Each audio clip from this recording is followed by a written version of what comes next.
Kúpele Sliač na nádvorí hotela Palace vytvorili ideálne miesto na oddych v čarovnej atmosfére Vianoc.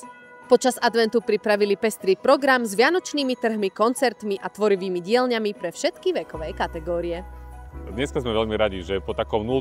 a skúšovnom ročníku, kedy sme otvárali vianočné nádvory alebo tzv. Vianočné kúpele Sliač, sme tu dneska a teda robíme prvý oficiálny ročník, alebo teda druhýkrát otvorenie vianočného nádvoria kúpeľného hotela Palace. Som veľmi rád, že akurát teraz nám znejú prvé tóny z našej veže kúpeľného hotela Palace, pretože je to taká nová tradícia, ktorú zakladáme, že vianočné melódie v podaní dýchového zboru budú znieť na celom nádvorí a budú sa rozvíhať kúpeľným parkom.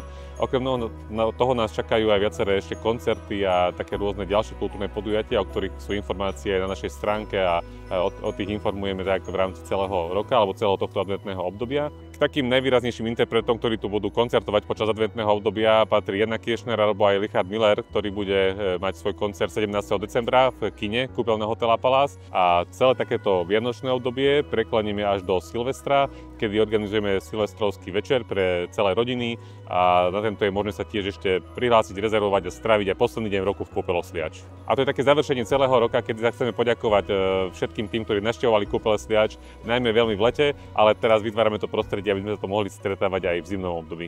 Vianočné trhy v kúpeľach sú veľmi pekné.